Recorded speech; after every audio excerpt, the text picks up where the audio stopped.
Doctor Mohammad ইউনূসের সরকারের হাল হকিকত কি? এ সরকার কতদিন টিকবে? কিংবা এ সরকার কতদিন ক্ষমতায় থাকতে চায়? সামনে যে নির্বাচনের কথা বলা হচ্ছে, সরকার কি আসলে আন্তরিকভাবে সে নির্বাচন দিতে চাচ্ছে?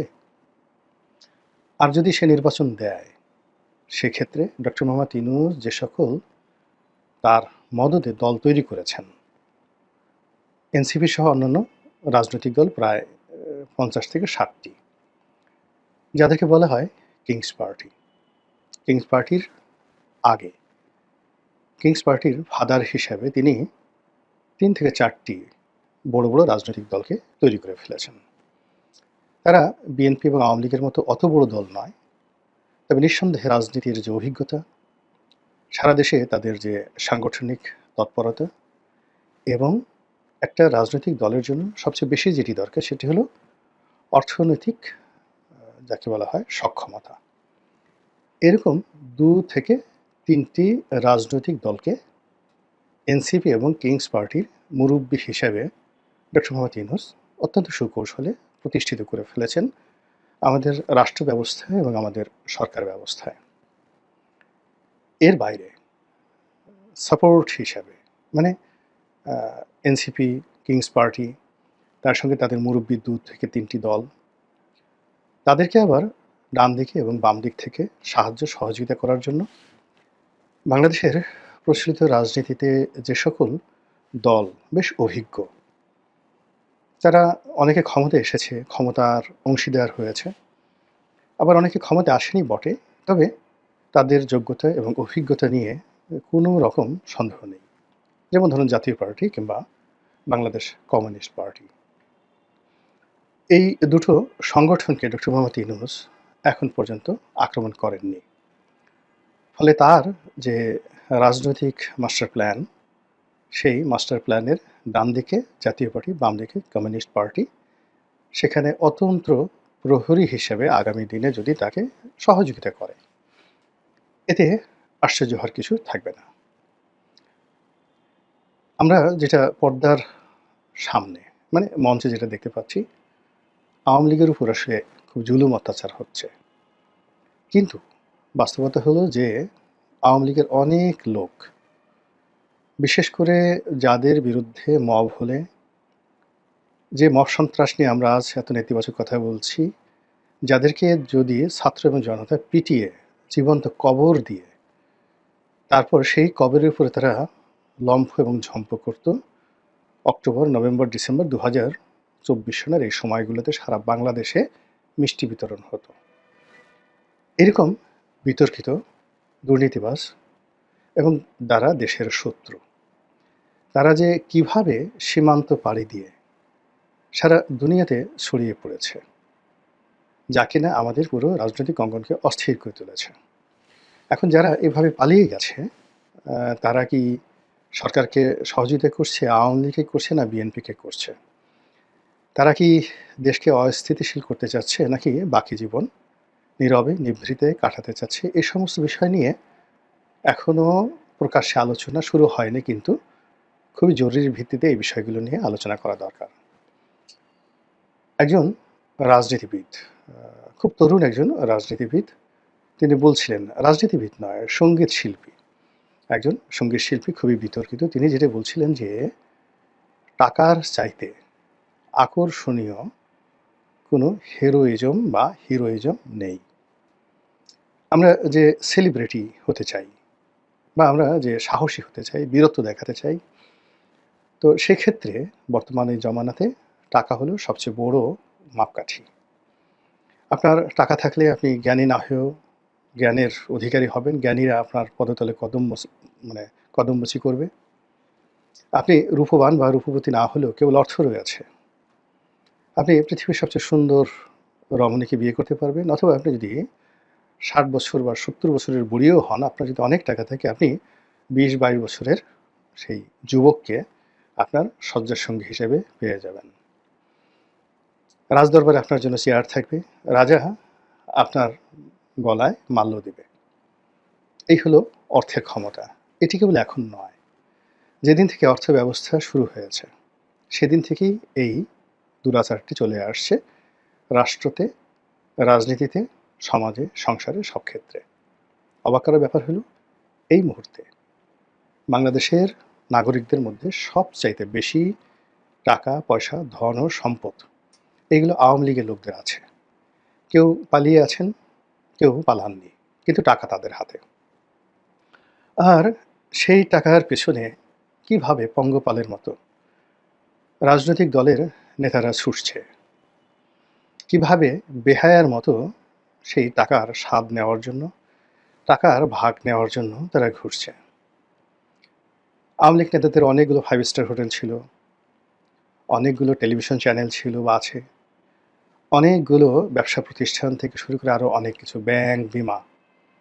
একটি জায়গাতেও আওয়ামী লীগের স্বার্থ ক্ষুণ্ণ হয়নি। সেটা এস আলম বলেন, সামিত গ্রুপ বলেন, কিংবা ভারতের আদানি বলেন, কিংবা তমা কনস্ট্রাকশন বলেন, সাই পাওয়ার টেক বলেন, এ সমস্ত বড় বড় জায়ান্ট কোম্পানিগুলো তারা আগের যে কোনো সময়ের চাইতে এই নব্য যুগের যারা রাজনীতির কুশীলব তাদেরকে অনেকটা সেই কাটা খাওয়া বিড়ালের মতো তাদেরকে সামনে কাটা রেখে, উচ্ছিষ্ট রেখে তাদেরকে যেভাবে ঘুরাচ্ছে, এই ঘুরানোর ফলে আপনি অনেকের ছেলেকে দেখতে পাবেন, অনেক এই কাটা খাওয়া বিড়ালের ছেলে মেয়েকে দেখতে পাবেন যে আওয়ামী দোসরদের সেই অফিস আদালতে ভিক্ষুকের মতো বসে আছে। অনেক বর্তমান কাটা খাওয়া বিড়ালকে দেখতে পাবেন আওয়ামী দোসরদের সাথে দেখা করার জন্য সিঙ্গাপুর, ব্যাংকক, দুবাইতে তারা ছুটোছুটি করছে। তো এই যদি হয় আওয়ামী অর্থনীতির অবস্থা, তাহলে আওয়ামী রাজনীতির অবস্থা খুব কি খারাপ? আপনার কি মনে হয়?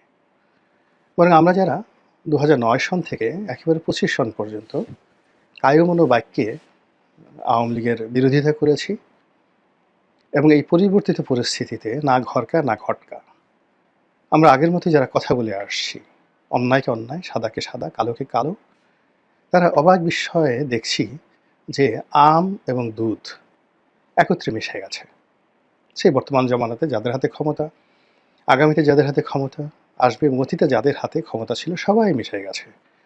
অল্প কিছু লোক, অল্প কিছু লোক, যদি ধরেন বাংলাদেশে অনেক লোক আছে, আমি ক্ষুদ্র গোলাম মোল্লা রনি আছি, নুরুল কবির সাহেব আছেন, তৃতীয় মাত্রার জিল্লুর সাহেব আছেন, একটা স্ট্যান্ডার্ড মেনটেন করে, এটা লেভেল মেনটেন করে আমরা যে কথাবার্তা বলে যাচ্ছি, আমাদের কি হলো বা আমাদের কি হবে, এটা নিয়ে আমরা কখনো চিন্তা ভাবনা করিনি। আমরা যেভাবে আছি সেভাবে বলে যাচ্ছি এবং আলহামদুলিল্লাহ আমি এতে খুশি। যেটা বলছিলাম, তো এই যে একটা রাজনীতির ঘূর্ণিপাক, রাজনীতির একটা জটিল অঙ্ক, সেই জটিল অঙ্কের মধ্যে সবচেয়ে বেশি বিপদে আছেন ডক্টর মোহাম্মদ ইউনূস এবং তার যারা ঘনিষ্ঠজন, যারা এই রাজনীতির কূটকৌশলের মধ্যে কখনো পড়েননি, যারা রাজনীতির সেই কূটকৌশলের অংশীদার হতে চাননি এবং রাজনীতির ক্রিয়ানক হিসেবে কখনো দালালি তারা করেননি, কিন্তু নিয়তির নির্মম পরিহাসে তারা রাজনীতির একেবারে শীর্ষ পদে এসে বসে গেছেন।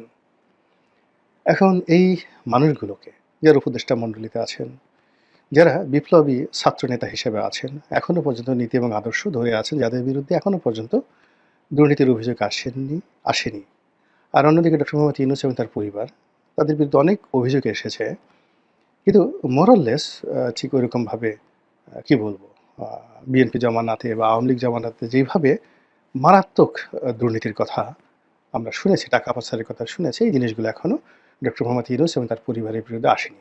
অভিযোগ আছে তিনি একটা লাইসেন্স নিয়েছেন বিশ্ববিদ্যালয়ের।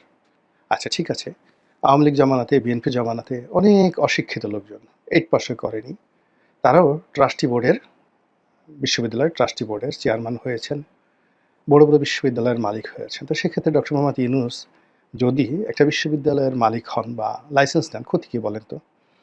তিনি ম্যান পাওয়ারের লাইসেন্স নিয়েছেন, ভালো কথা। তো অন্য 10 জনে যদি পেতে পারে, তিনিও তো পেতে পারেন। এখানে তো বাধা নেই যে তিনি নিতে পারবেন। আপনি বলতে পারেন যে ওই রাষ্ট্রীয় পদ পদবিতে থেকে তার এটা সাজে না। শেখ হাসিনা বেগম, খালেদা জিয়া তো এই কাজ করেননি, ভালো কথা।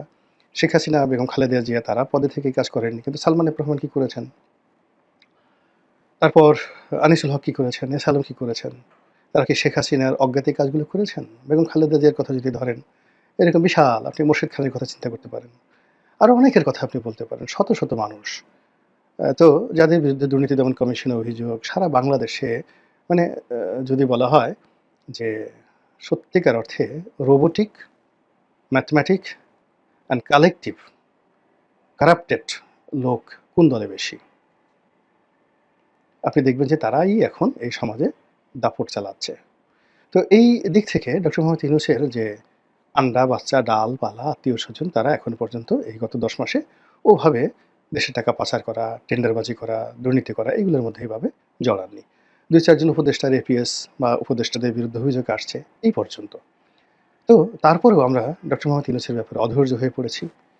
তার সম্পর্কে যেকোনো নেতিবাচক কথা শোনার জন্য আমাদের মন উথাল-পাথাল করে এবং এটা আমাদের একটা অভ্যাস। বাংলাদেশে বসে সীমিতভাবে অল্প লোক তার বিরুদ্ধে কথাবার্তা বলছে। দেশের বাইরে থেকে আওয়ামী লীগের লোকজন খুবই আদিবাসী ভাষায় গালাগাল করছে, কিন্তু এগুলো শ্রুতিমধুর নয়। ওগুলো শোনা যায় না। ওইগুলোর কোনো অডিয়েন্স নাই। অনেক বড়, বড় মন্ত্রী, এমপি তারা ডক্টর মোহাম্মদ ইউনূসকে গালাগাল করছে, কিন্তু ৩-৪০০ লোকের বেশি সেগুলো দেখছে না। কিন্তু যারা আ এ মানে বলতে পারেন এবং যাদের অডিয়েন্স আছে, দর্শক আছে, তো তাদের মধ্যে কলকাতার অনেকগুলো বাংলা মিডিয়া রয়েছে। তারপরে ইংরেজি মিডিয়া রয়েছে, দিল্লির অনেকগুলো মিডিয়া রয়েছে। তারা ডক্টর মোহাম্মদ ইউনূসের সর্বনাশ ঘটানোর জন্য, তার বিরুদ্ধে যত অপপ্রচার রয়েছে, সেই অপপ্রচার করার জন্য প্রাণান্ত চেষ্টা তারা চালিয়ে যাচ্ছে এবং ডক্টর মোহাম্মদ ইউনূস এই বেচারাকে একেবারে অসহায় বানিয়ে ফেলেছে। এখন ডক্টর মোহাম্মদ ইউনূসের পক্ষে কথা বলার জন্য সবেধন নীলমণি ২-৩ জন লোক আছে দেশের বাইরে। তো এখন ১৮ কোটি মানুষ। তো ১৮ কোটি মানুষের মধ্যে একজন ইউটিউবার যদি ৪-৫ লাখ, ৬-৭ লাখ লোককে একই কথা বারবার বলে এবং দর্শক ওই ৪-৫ লাখই, এর বাইরে আর দর্শক যায় না। এই ৪-৫ লোকের মধ্যে মানে ইনফ্লুয়েন্সিয়াল সিদ্ধান্ত নিতে পারে এরকম লোক 1% ও নেই। সব বিলো ক্যাটাগরির যারা মানে ওই যাত্রা গান দেখে, খ্যামটা নাচ দেখে, এই ধরনের দর্শক শ্রোতাদেরকে ইনফ্লুয়েন্স করার মতো কিছু ডক্টর মোহাম্মদ ইউনূসের মেন্টর রয়েছেন দেশের বাইরে। তো সেটা দিয়ে আসলে কাজের কাজ হচ্ছে না। মানুষের বুদ্ধিবৃত্তিক যে জায়গা, সেই জায়গাতে ডক্টর মোহাম্মদ ইউনূসের জন্য একটি জায়গা তৈরি করার জন্যে এখনো পর্যন্ত তার কোনো সপক্ষ শক্তি দাঁড়ায়নি দেশের বাইরে। ধরুন 'প্রথম আলো' কিংবা আম ডেইলি স্টার কিংবা ধরুন নুরুল কবির সাহেবের নিউ এজ কিংবা ধরুন মানবজমিনের মতিউর রহমান সাহেব কিংবা জিল্লুর রহমান। তো এই মানুষগুলো যদি জাস্ট একটা কথা বলেন, তার দর্শক যদি মাত্র ১০০ জন হয়, এটার যে গুরুত্ব এবং এটার যে ওজন, তো সেক্ষেত্রে খুল্লাম যারা কথাবার্তা বলেন, তারা যদি ১ কোটি লোকের মধ্যেও তাদের সেই খিস্তি খাও কারো পক্ষে বা বিপক্ষে পৌঁছে দেন, ওটার সমান গুরুত্ব পায় না। বোঝার চেষ্টা করুন, যদি এক পাল্লায় আপনি ১ রতি বা ১ ভরি স্বর্ণ রাখেন, খুবই অল্প। আর অন্য পাল্লায় যদি সোনা, তামা সেটা যদি কয়েক মণ রাখেন, ওজন যাই হোক না কেন মূল্য কিন্তু সমান হয় না। তো তদ্রূপ সমাজে যারাই রাজনীতি করেছেন, রাজনীতিতে টিকেছেন এবং বড় হয়েছেন, তারা ওইভাবে যাদের কথার গুরুত্ব রয়েছে তাদেরকে পাশে রাখার চেষ্টা করেছেন। জিয়াউর রহমান বলেন, বঙ্গবন্ধু বলেন, এরশাদ বলেন। এরশাদ প্রাণান্ত চেষ্টা করে বুদ্ধিজীবীদেরকে তার পক্ষে রেখেছিলেন। তার সঙ্গে সৈয়দ আলিয়া হাসান সাহেব ছিলেন, অধ্যাপক বারী ছিলেন, কবি শামসুর রহমান সাহেব ছিলেন। আরও অনেক বিখ্যাত, বিখ্যাত মানুষদেরকে তিনি তার পাশে রেখেছেন এবং তিনি অত্যন্ত সফলভাবে তার সুকর্মগুলোকে তুলে ধরতে পেরেছিলেন, কুকর্মগুলোকে আড়াল করতে পেরেছিলেন।